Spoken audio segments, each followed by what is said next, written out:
How's it going, everyone? In today's video, I'll show you on how you can fix jitter and latency in Rainbow Six Siege.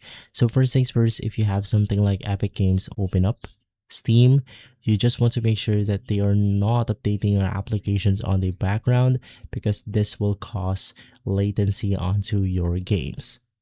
From there, head over to Google and just search for the graphics card that you were using. So in my case, I'm using NVIDIA. So I'm just going to type NVIDIA drivers and then open up the official webpage right here. You will then want to update your graphics card drivers. So in that way, we have the most compatible drivers with our application that will eliminate jitters onto the Rainbow Six Siege.